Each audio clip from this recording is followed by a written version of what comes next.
And I'm going to give a very brief introduction because we have two terrific panels today and lots of interesting content that we want to make sure we have sufficient time to get through everything. Today, we're going to hear two states discuss innovative strategies to address personnel retention challenges, both in the Part C and Part B systems. We know this is a nationwide issue for both state and local systems. Teams from the Connecticut Office of Early Childhood and the Georgia Department of Education will share their successes and how they're addressing challenges to retain highly qualified personnel to teach children with disabilities in their states. The call will conclude with an opportunity for participants to ask questions and share feedback. Before we go into the call, I also want to remind everybody participating today that the OSEP Leadership and Project Directors Combined Conference starts next week. So if you haven't already registered, please do. This is a virtual event, so you don't have to go out and make a hotel and flight arrangements. You can just register by going to the OSEP website.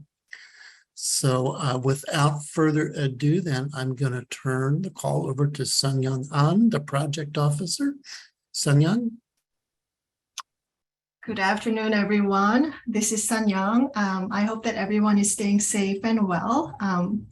First, I would like to thank Greg and Priscilla, who I had the pleasure of planning today's meeting with, and the rest of the MSIP for having me in this meeting. We have such a timely and important topic of special education personnel retention, and I have the honor of highlighting two of the RTP's discretionary grant projects today. So RTP's Research to Practice Division of OSEP. And as many of you probably know, the workforce development and retention support is a big part of the RTP's mission at OSEP through our centers, technical assistance centers, and our personnel development grants. For example, in 2020, RTP and MSIP jointly hosted a summit that was focused on attracting, preparing, and retaining special education personnel. I will put the link to the APR Summit, that's the acronym for Attracting, Preparing, and Retaining, APR Summit in the chat shortly. And you can find briefs, video vignettes, and examples of state activities related to recruitment, preparation, and retention of personnel on the Ideas That Work website. So I'm going to put the link in the chat now before I forget, and then you can explore the website while I'm talking, if you want to. In 2020 and 2021, Research to Practice Division was able to fund 9 3 to 5 P state projects that focus on improving retention of special education teachers and early intervention personnel. As part of the project requirements, the grantees were expected to develop and implement comprehensive retention plans that use evidence-based policies and practices. They are also required to partner with a wide range of stakeholders, including parent training and information centers, institutions of higher education, or other community stakeholders. And out of the 3 states that were funded in 2020, you will hear from Connecticut and Georgia today, as Greg mentioned. But I have to mention that although not being highlighted today, Texas is also doing some great things to address Part C retention. I also want you to understand that the 3 to 5 P award was not a lot of money at all.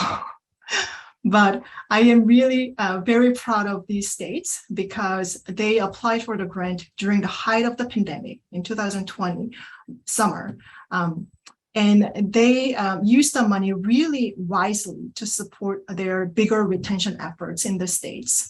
One of the states, I'm not going to say who, leveraged their 3 to 5 P project to secure additional federal emergency relief funds for their local districts. Another state worked on developing a career ladder in Part C, which is really needed and critical. And as I am highlighting some examples of success, I also understand, as a previous technical assistance provider before I joined OSEP, that what works in one state works in one state. And there is no easy fix to the personnel retention challenges we are facing right now. Having said that, I hope that today's presentations and the APR resources I put in the chat will spark some ideas, even if those are small ideas, for small changes you can bring to your state to improve retention. And I also hope that you can use the information to engage and energize your stakeholders. I know Priscilla helped surveying state retention challenges and shared the findings with the presenters prior to today's meeting. So you might hear from the presenters how they addressed some challenges you all shared previously. As you're listening to today's presentations, please feel free to type comments, reflections, and questions in the chat. I see that the last 10 minutes are dedicated for questions and answers. So I will bring the presenters' attention to our comments, to your comments and questions when the time comes. With that, it is my great pleasure to introduce the first state team of the day, Connecticut, led by the project director, Nicole Cosette. So Nicole, take it away. Thank you, Sun Young, and also to you, Greg, for giving us this opportunity to share some of our work in Connecticut. I would also like to thank Priscilla and Sun Young for being such supportive OSEP leads, because without them, we would not be where we are today. So first, I'm going to introduce the Connecticut team outlined on this slide. The top three are presenting today, but we could not do this work without our lead agency team and partners. So I want to make that clear. While three of us are here, there's a lot of people working behind the scenes to implement these grants. So I'm Nicole Cassette, and with me on the call today, I have Colleen Kurtzky and Sabrina Crow, who are our PD leads. And Sabrina also handles education and outreach, which includes our Child Find efforts. Elizabeth Teller and Jane Smalls are not with us today, but Elizabeth handles monitoring activities, and Jane is our admin for the lead agency staff. And before we get into the presentation today, in the meat of what we're doing for recruitment and retention, I would like to outline some data for you for context. So the data here outlines some of our needs throughout the system, revolving around staff and supporting children and their families. The graph on the left shows the number of children supported across fiscal years, and the graph on the right outlines staff, which unfortunately decreased over the last few fiscal years. I should also note that this is state fiscal year 22 as of 6/20/22 when I ran the data, so therefore we might see some increases in those referrals as well. While the nation faced challenges like no other in the last couple of years with the public health emergency of COVID-19, we knew we had to do something to support staff and support the system itself. Presently, we are seeing referrals skyrocket. In the last 3 months, we've seen referrals sustain over 1,000 per month, which historically in Connecticut system we have not seen such an increase. I know some states might say that's a small amount, but for Connecticut, it's quite a bit. And our eligibility rate has remained stable at about 66% of our children who are referred are identified as being eligible for our system. And this leads to more children in the system and a challenge with staffing that needs to be addressed. So we're looking for ways in addressing these challenges. So with all of that, what are we doing to address these challenges?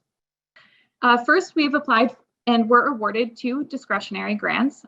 We have the 84325P grant and the 84325L grants.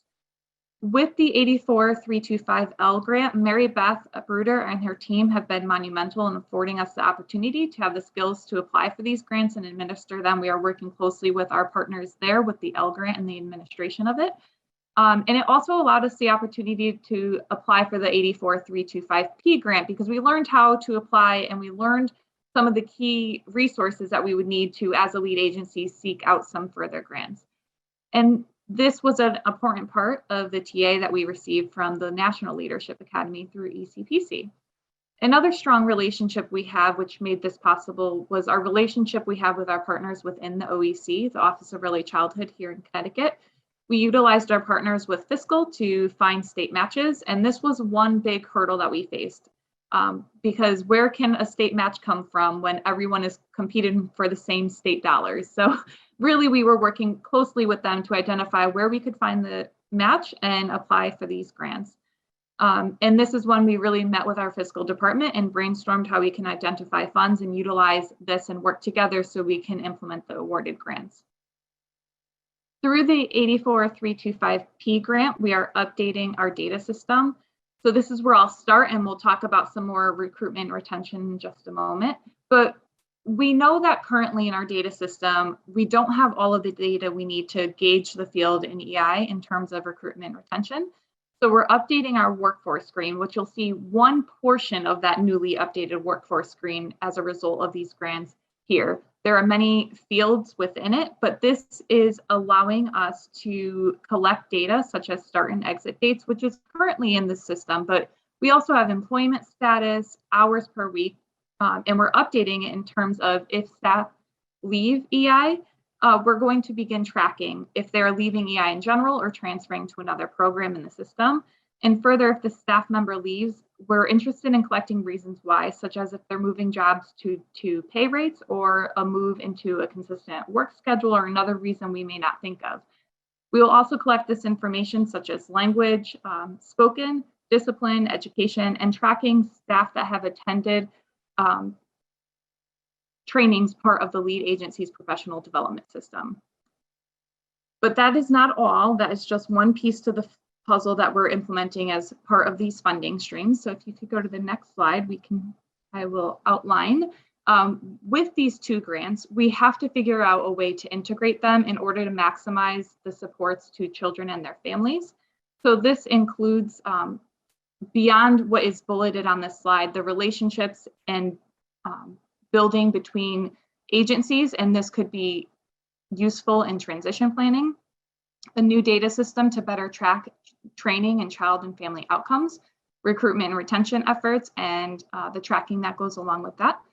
And with all of this, we've created a rainbow pathway that I will let my colleagues, Colleen and Sabrina, provide an overview for. And this is where it gets really exciting in the presentation. So Colleen and Sabrina. So I will tell you, this was the first grant I have ever worked on. It's been an experience, one I'm enjoying for the most part, I have to say. So we kind of conceptualized what we'd like to do. And this is our infographic that kind of shows all the different pieces we already have within our PD realm, but we don't have a clear pathway or a clear ladder. So we wanted, as part of our grant, to have a consultant analyze what we already currently have, look for gaps as we align with competencies in all the realms that kind of touch early intervention.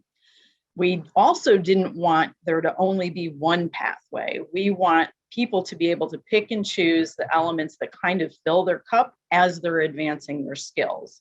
One of the things we know is somebody may come into early intervention with a lot of knowledge in their one area, but we're looking for a more general knowledge, and we want to be able to support children and families. So if you come in with a discipline-specific background, we want to make sure we're preparing people across the board to support families and to be good general supports as far as development, child development. So our initial certificate is something that everybody that works with a child more than 1 hour a month must take, and that has some really early basics, and that's kind of one of those non-negotiables. But where do we go from there? So some of the options available would be service coordination certificate that has some additional online modules that follow the initial certificate and a one-day training. NLEP, we offer a couple times a year, really looking at that natural learning environment practices, a real evidence-based way of supporting children and families within their natural routines. We have the Fidelity Coaching Mentor Coaching piece. We've had Russian Sheldon in state for, I think, 7 years at this point in time. And part of this grant has gone toward subsidizing mentor coaching practices within programs so that the mentor coaches are supporting the program's family coaches. And we'll talk a little bit more about that on the next slide. Then we have Circle of Security, which was kind of identified by our stakeholders at the ICC. And when we put out some early feelers, when we are looking to put this in play, we've received a lot of interest, enough so that we've had to realign our monies a couple times now. The important thing to highlight here is Circle of Security is also attached to the leadership grant, because one of the people in our leadership cohort was one of the people that was instrumental in putting together some of the work in the background that's going to support this initiative. So you can see how lots of different things touch each other, but we don't have a real organized way of looking at this. So that's part of what we're using this grant for, as far as developing what pathways might align where, and how do we help people move from that entry level to a more advanced skill, and how do we incentivize that? So without further ado, we'll go to the next slide and we'll start there, and I'll toss it to Sabrina for the first bit.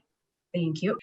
So this first piece talks about what we're putting in with our rainbow. What kind of things, what kind of initiatives are we looking at? How are we supporting those in the field who are supporting the families as well? And how do we keep them, and how do we recruit them? And one piece that we have in place through our agency, the Office of Early Childhood in Connecticut, is we are implementing an agency-wide shared learning management system. And we have chosen to go with Canvas as our learning management system. And what that will do and allow us to do in Connecticut is to house all of our modules for professional development, for continuing education, for those staff who are looking to grow their skill set, or for the modules that are needed to work in our early intervention in Connecticut, like the initial certificate that Colleen was talking about. The piece that we're also using is ProTracks, which is an online platform for registration purposes. That platform is something we've been using in the past, so our staff and providers are very familiar with it.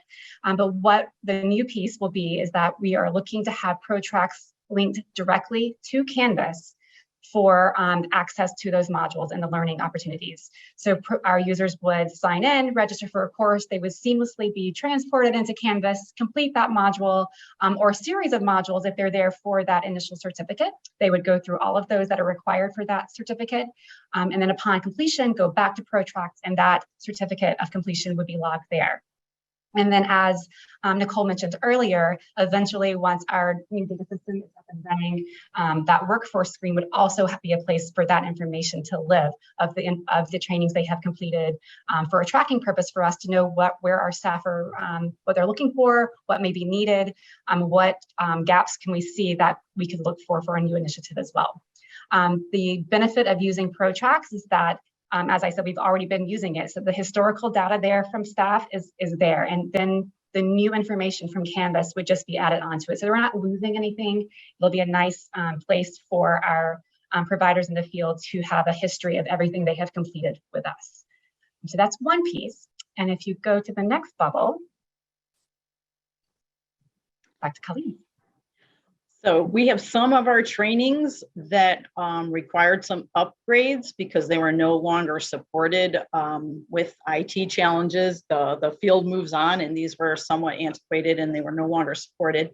So like many of the things that we're touching on today, some of these things are supported by a combination of funds. We have both the PD funding and some ARPA funds kind of braided together in this. So some of our trainings required upgrading. We're working with a partner outside that is doing some of the technical pieces in conjunction with our input. And those will be housed eventually on Canvas, and they will be forward facing some point in time. We also have, like I said, the Russian Sheldon piece of things that we're supporting with some PD funds, where we're subsidizing programs' use of mentor coaches because that is time out of direct service. and we're developing our mentor coaches' capacities to support family coaches in-house so that it'll be a more self-sustaining system. We're also looking at the ITFS curriculum. We have two main focuses in ITFS. It can help move somebody who is at the bachelor's level that is not able at this point in time to complete evaluations and assessments. They can choose to either go through the curriculum and take the exam and put together a portfolio so that they can look to advance to a professional level designation where they would be able to do evaluations and assessments and would not require supervision. In the past, a great deal of our movement in this realm has been in partnership with ECPC and their EISP class, which allowed either professionals that wanted to have a more broad understanding and increased competency in infant, toddler, and family competencies and working with families. That's not currently funded past the end of this cohort.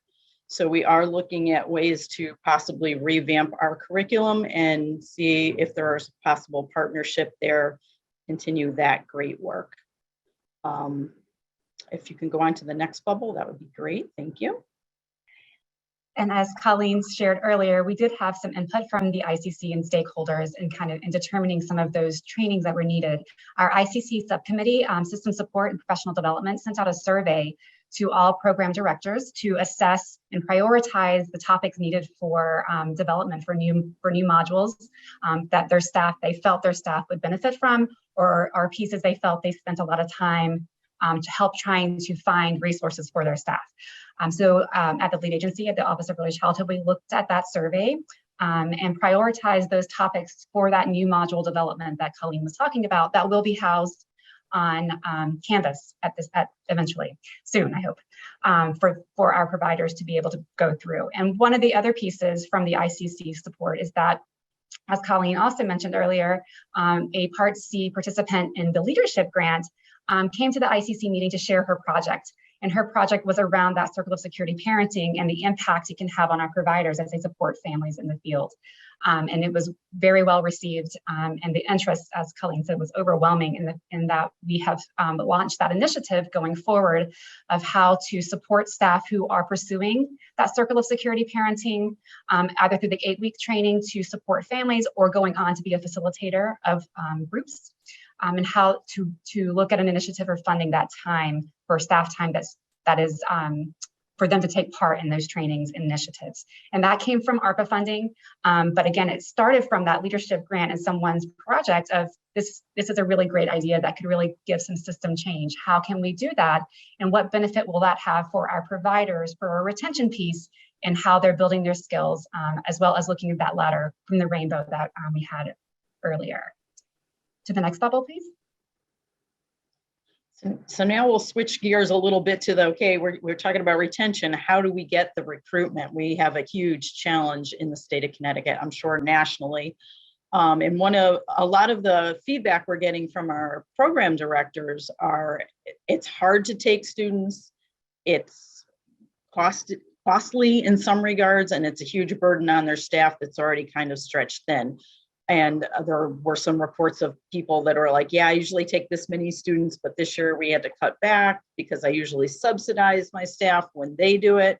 And I'm just at a point where we can't financially afford that. So we actually revamped some of where we were thinking about putting some monies and spoke to the programs about how they would feel about subsidizing some clinical placements. If the staff is doing all that extra work it takes to take a student, if we were to subsidize that, would they want to commit to more students and would they build some relationships with our institutes of higher ed anyway? So we actually had quite a few programs apply for this as well, more than we expected again. And we know that it's a wish list because you may or may not get those placements in place, but there was a lot of interest in that.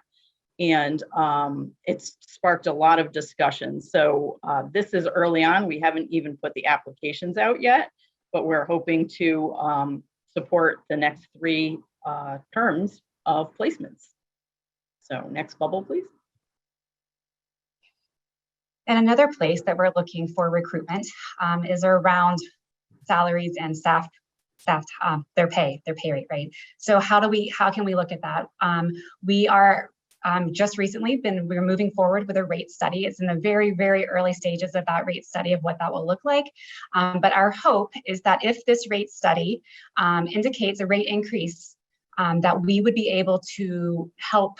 Our hope is to shape and tie that increase to advanced skills in education for EI staff billing reimbursement, with the hopes that if you're billing at a higher level from advanced education, advanced skills, that your program is also reimbursing the staff at a higher rate as well, which I think we're hoping would be more of a recruitment piece for them, as well as a retention piece, that they're being staying in the system because they are being rewarded for that continuing education and building their skill set. Again, it's very, very early in stages, but something that we're excited about and looking forward to see how we can get those tiers in place and what that could look like from a career ladder standpoint.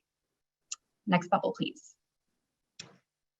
So then we kind of have a natural segue here. When we start looking at recruiting people, can we get in the mix before people are even ready to enter the field? And that's where we started having some discussions with our institutes of higher education.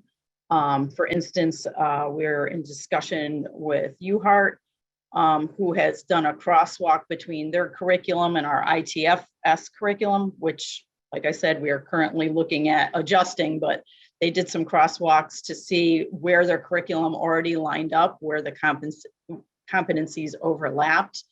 And by doing this, we can, as we're considering the revamping of the ITFS, we can talk about somebody that's coming in and what competencies they've already demonstrated, so they would not have to do the entire process.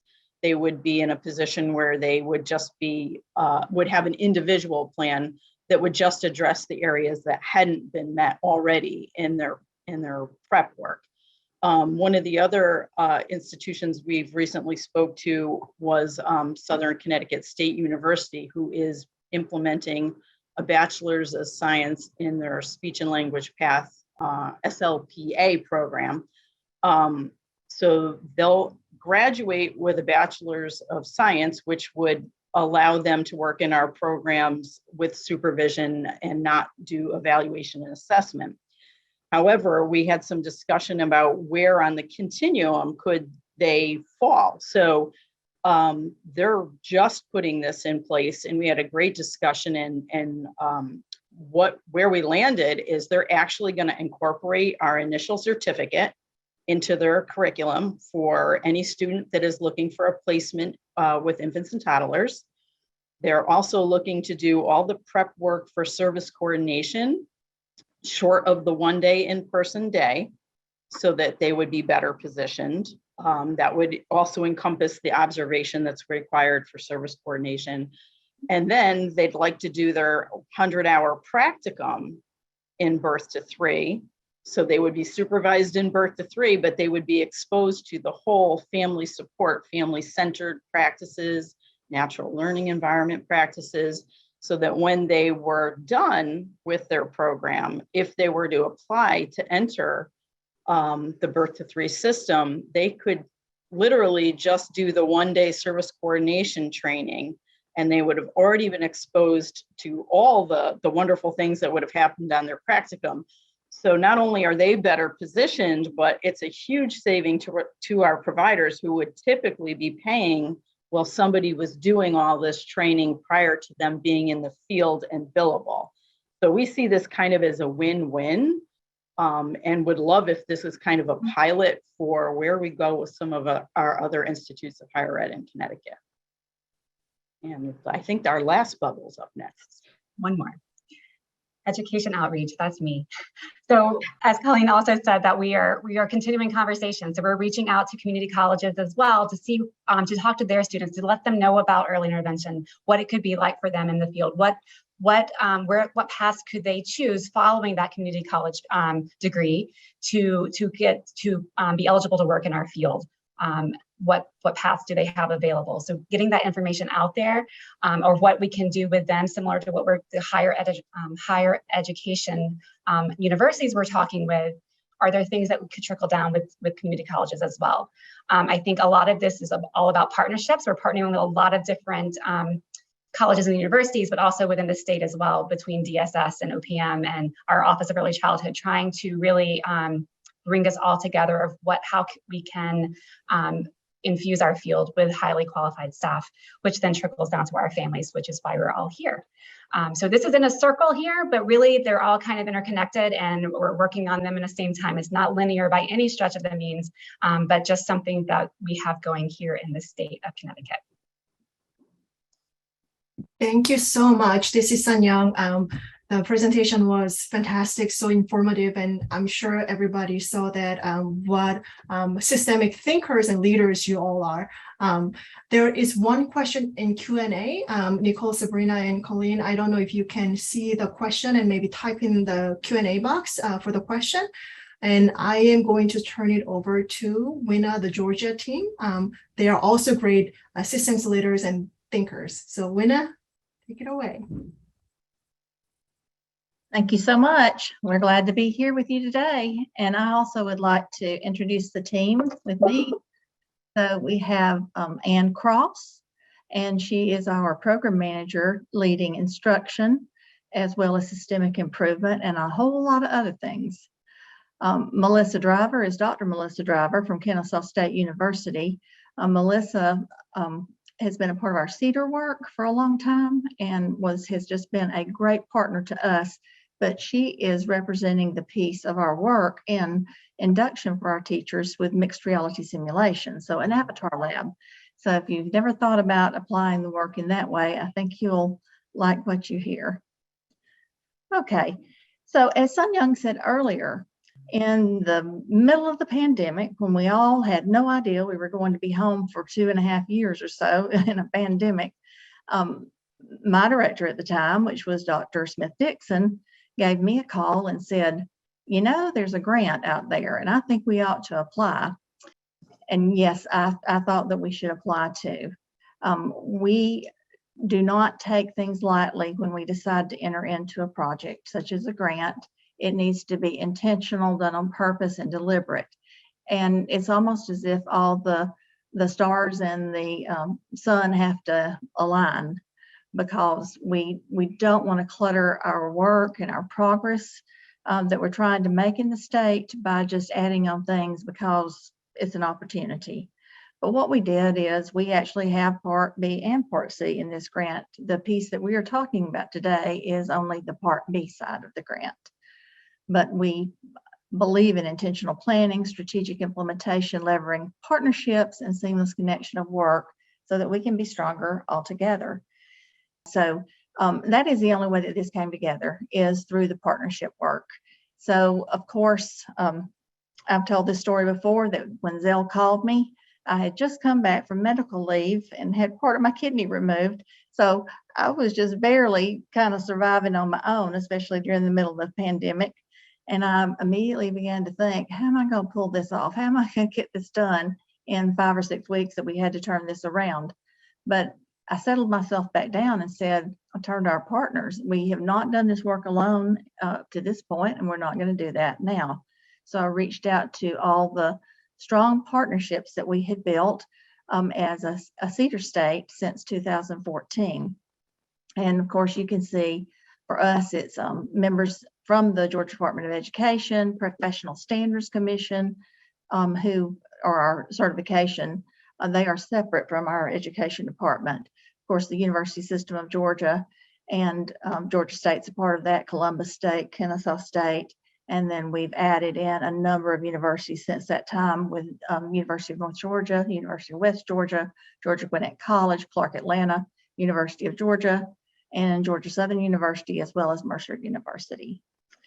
So I sent out an email invitation and I said, I need all my Cedar partnerships to come together and let's talk about this. And of course, we were also talking with our Babies Can't Wait, or the Part C part in Georgia as well.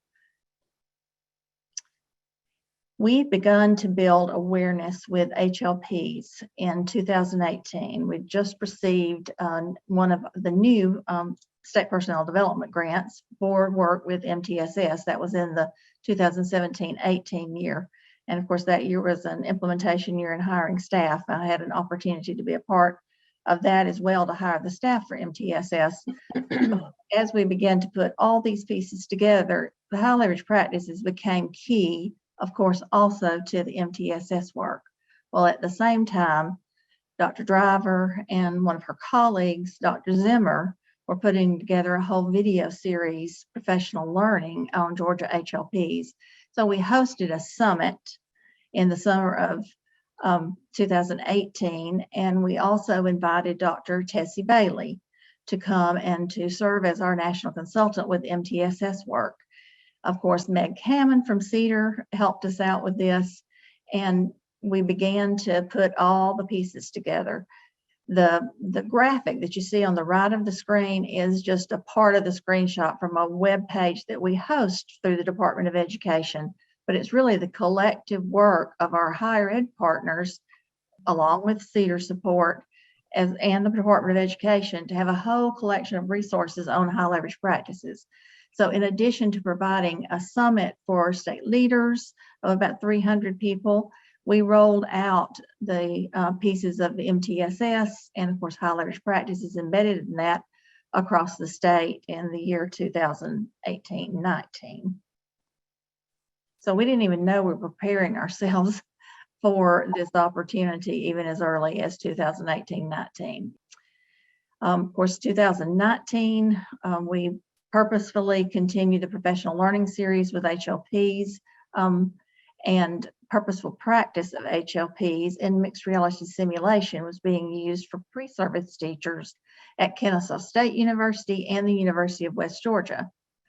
As I heard more about mixed reality simulation, I had actually reached out to Melissa and to Dr. Zimmer at Kennesaw State and said, I think Cedar would give me a little bit of funding and we might try through our regional network what we could do with applying work through the Avatar Lab. So we were funded $40,000 to start a pilot with the Avatar Lab in the 2019-2020 school year. And that work was going along great. And then, of course, you roll up on the pandemic and this opportunity that comes along in 2020.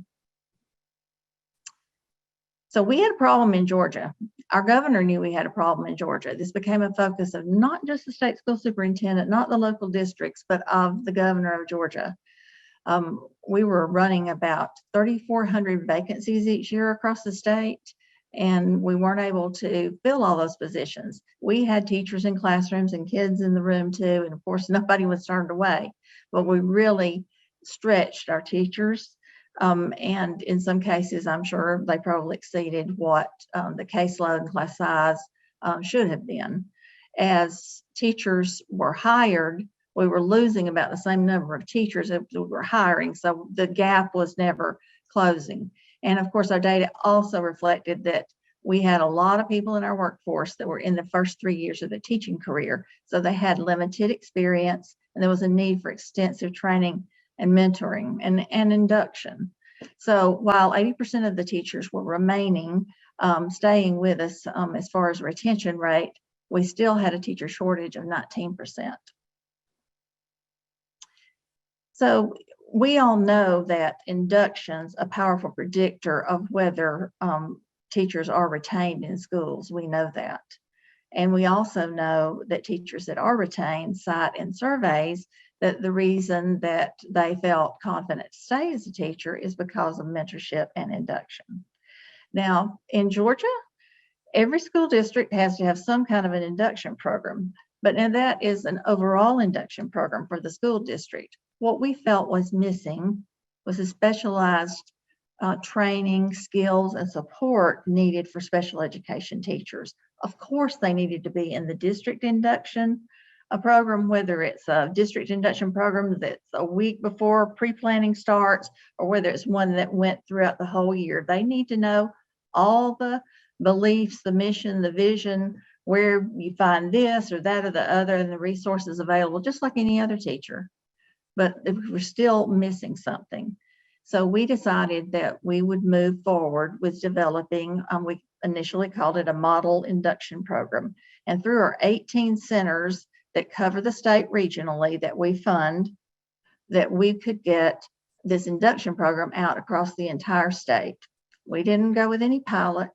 When we develop resources in Georgia, it is the expectation of our leadership that we make it available to any system that needs it. And so that's exactly what we did. We partnered with the Center on Great Teachers and Leaders to be our national expert in the development of the curriculum. We've continued to partner and expand partnerships with our higher ed partners. And CEDAR is a big player in the redelivery and train the trainer model, right along with the Center on Great Teachers and Leaders.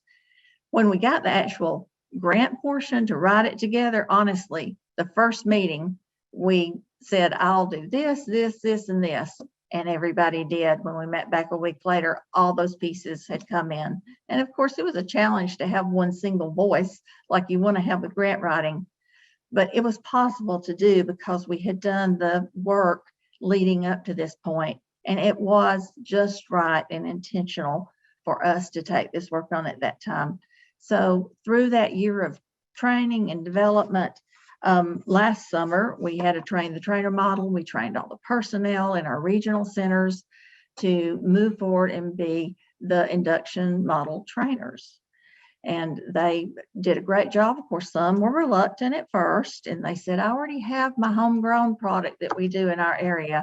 And we said, just give this a try. Just receive the training, give this a try, and see if we can move forward with this. Of course, our intention was to have equity across the state in the delivery of service of an induction program for all Georgia special education teachers, and for teachers that were in the North Georgia mountains to hear the same thing as the teachers down on the coast of Georgia. And that's exactly what we did. We even had some very large metropolitan districts around Atlanta that have in excess of 100,000 students join in and say, could we send some personnel and be trainers too and redeliver this according to the plan within our school district? Because we have the flexibility to work with the teachers when we need to and to pull them out. So we had about 8 districts that took that on in that direction. And of course, we're faithful to the grant and the intention. But it was all based around high leverage practices. Intentionally, the first half of the year is based around instructional practices. And then the high leverage practices associated with the writing of an IEP and the delivery implementation, those were done in the second half of the year. You know, we could have done it in the reverse order and tried to do like everybody does, that they're going to try to teach you how to get an IEP sketched out some way or the other. But, you know, that's been going on in school districts forever. The school district was still going to continue to do that work. We wanted to delay the talk about the pieces and parts of the IEP and how to conduct a good IEP meeting until they'd had some experience with that, and that it could really click in and absorb rather than just being overwhelmed more and more about how to write the document.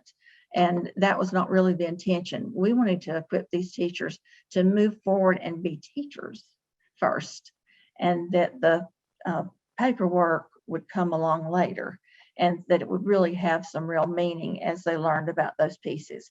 But you'd have the traditional professional learning delivered. Most of it was virtual because of the pandemic. Some was in person in the areas that were able to, but then it was followed by application of what they had learned through specially designed situations and scenarios through our Avatar Lab, which of course was through Kennesaw State University. So I'm going to turn it over to Ann and to Melissa to finish this off. Okay, great. Thank you, Wenna. Next, you can go to the next slide and we'll just hit the high points that we did receive the grant. And we focused on 4 key goals. And today we're talking about that model induction program for teachers.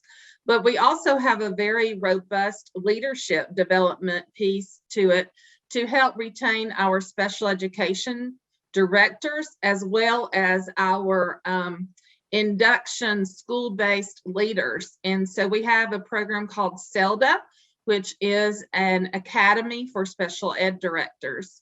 Next slide, we'll talk about just restating what Winna has already shared, is that we did partner with great teachers and leaders in Kennesaw State to develop a Train the Trainer induction program. We focused on those high leverage practices and the IEP for implementation, because those were the two things that teachers always tell us. They worry about IEPs being done the way they should be done, and they want them to be meaningful for students and for teachers. And they felt like they did not have enough in their toolbox to be strong instructional leaders. So we wanted to target those two things, as well as make them feel like people cared about them and they're supported, because that's what makes teachers stay teaching. So we also worked to have that intentional practice in a safe environment with that mixed reality simulation. But we also were privileged to partner with School and District Effectiveness and Title I to provide some funding for coaching component, which has been very beneficial, the mentoring and the coaching to support teachers. And as Winna said, we used primarily our 18 regional technical centers across the state to redeliver the content. We also held community of practice monthly meetings to support those coaches and those trainers. So next slide just shows very quickly that we did use that Train the Trainer module. And I think if you just click, it'll just show that we train the instructors, and then we train the trainers, and then we have the community of practice to support our trainers and coaches. Great teacher leaders in Kennesaw also developed, on the next slide, a package of materials and content around those HLPs. We have a facilitator guide, the slide deck, the agenda, the suggested handouts, and we also developed a coaching guide and a coaching dashboard so that those coaches could log in how they were coaching and what they were coaching on. So I think Melissa's going to tell us a little bit about that mixed reality piece that was so important to the mentoring of our new teachers. Thank you, Anne. And you can go to the next slide. Perfect. So we had all this great material, we had this great content, and we wanted these induction sessions to be really, really impactful for the teachers, so that they weren't just learning the content and, practicing with their neighbor or taking it and then going about their next day and then focus just on their lesson for the next day. We wanted to pull in this piece of the grant where they could actually practice and get feedback, but do it in that safe environment, which is where the mixed reality simulation comes in. Because what the research has shown is that this tool is not meant to replace actual classroom practice, but it provides this kind of intermediate space where teachers can practice making decisions and get feedback on instructional decisions, how they are supporting students' behavior, how they are collecting data for assessment, and how they're interacting with student stakeholders and collaborating. So it really paired well with all of the content in which we were focused on with all the high leverage practices. You can go to the next slide. So we could talk for a long time about how it actually works, but it's kind of okay to not fully know all of the details. And we actually like our participants to not know all of the details. It keeps a little bit of that suspension of belief. But what I will tell you is that it's truly called mixed reality for a reason, because it blends in virtual reality and some artificial intelligence with an actual live human being. And you can see that as the sim specialist represented on this slide. So that the interaction is very realistic. So we can comment on Winna's lovely pink jacket. If you drop your pencil, the avatar students or parents can comment on it. And it really helps immerse the candidate and the teacher into the experience as much as possible. And it's really useful as they're practicing these high leverage practices, because if they're trying to model a new skill and they're not doing it very clearly, the students can be confused. And we can help kind of set the environment so that maybe either they are going to kind of act up if they get confused. They might pick up their cell phone, start texting, turn and talk to a neighbor, or if the instruction is very clear and consistent, they follow along. And sometimes, as you know, in a real classroom, sometimes even when the instruction is clear and consistent, sometimes there is some additional student behaviors that a teacher needs to know how to teach and also manage behavior at the same time. So it provides a lot of great levels for us to be able to scale up and scale down to really meet these teachers where they were at and help them narrow in on the skills that they wanted to improve in, which again aligned very nicely with where they are in their induction path. We want them to recognize their strengths and we want them to recognize their areas that they are going to continue growing in. And then if you go to the next slide, so just like Winna and Ann have said, we're already kind of doing a very small pilot before the grant. We even had the opportunity to write the grant. So it was a very natural fit to say, okay, let's scale up with this. And then similar to what Ann just described too, we've built this into the train the trainer model so that not only do the trainers learn about the content they're going to deliver and how to deliver it, but they also get a chance to practice in the mixed reality in our summer training session, because we know it can be a little unnerving for everyone the first time that they do it. And you go to the next slide and we're going to just click this video and show you a really quick snippet of what this can look like, just in case you're not familiar with the technology and you're like, I'm not really sure what you're talking about at this point in time. So this will be a good little visual of what it looks like in action.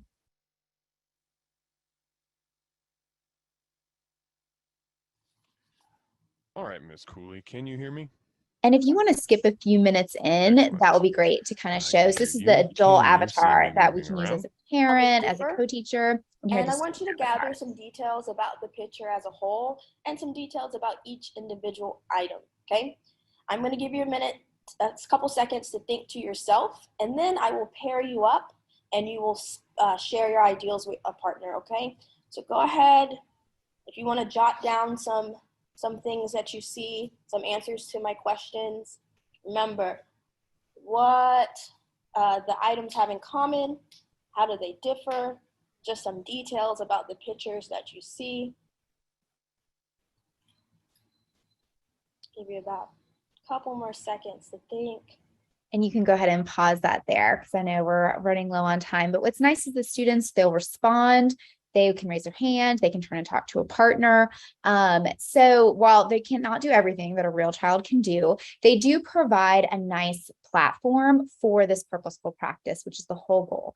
And then you can see here in this virtual, you can do it fully virtual and remote. You can do it in as a group setting. But what's great about that is this teacher could pause and say, I don't think I did that right, or I think there's a better way to do that, or I don't like how the student responded when I did X, and get feedback from a coach and their peers, and then redo it differently, like either resume or restart, which again, our induction teachers and our pre-service teachers don't get that opportunity always in the real world.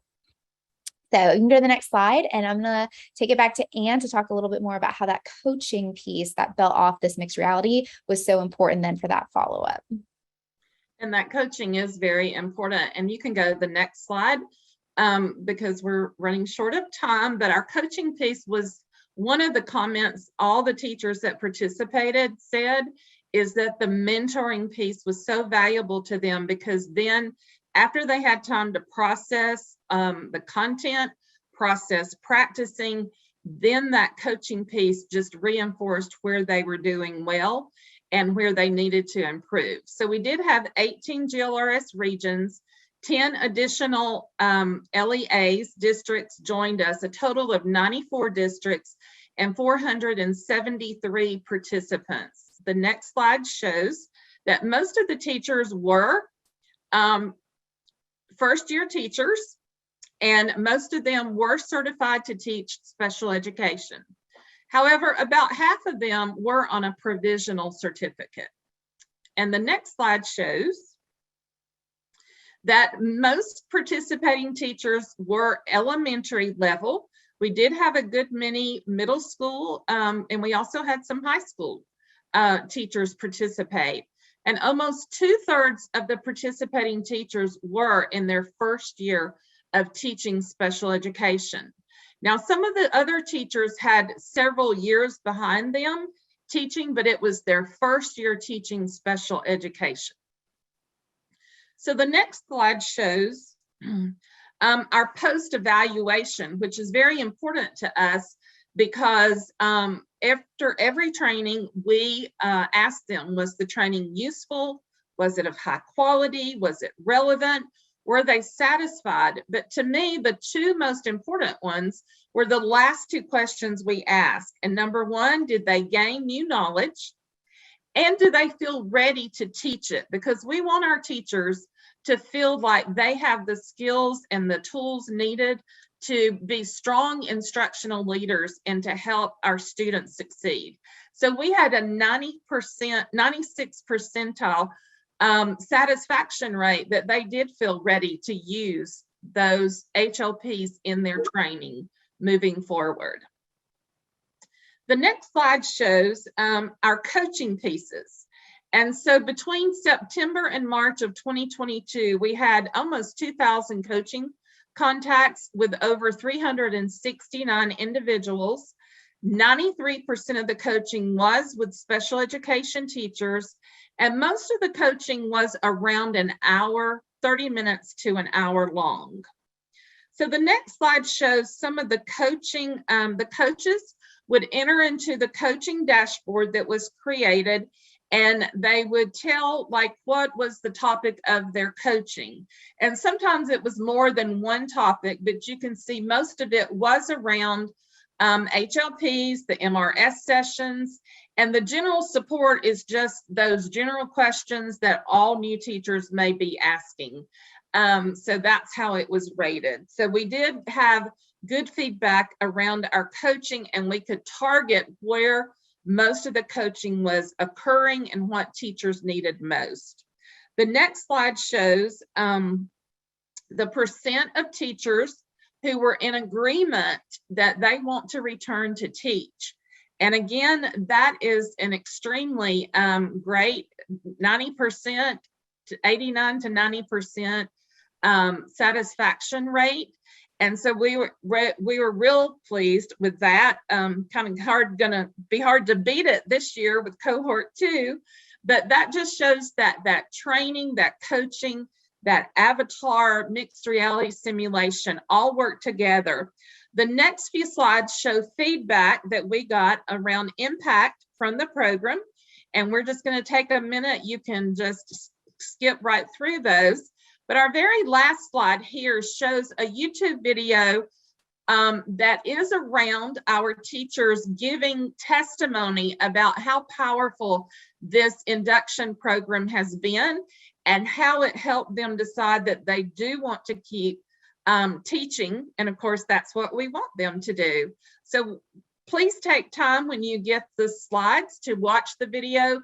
It's very powerful about the program. So I'm going to turn it back to Linda to close this out.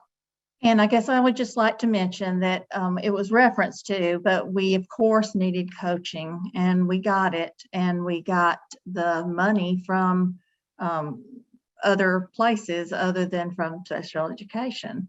We could have funded it from our funds, not from the grant, but from other discretionary funds. But because everyone believed in this work so much, that's how we were able to leverage to receive $1.7 million for last year. And we're able to fund continuing the coaches for this year ourselves with discretionary funds. We think we are being offered about that same amount of money from another division. And so we'll keep our fingers crossed, but we've got it covered that we've got funding to continue that. And of course, the grant will sustain itself because the materials being developed and the trainers out in the field as they are.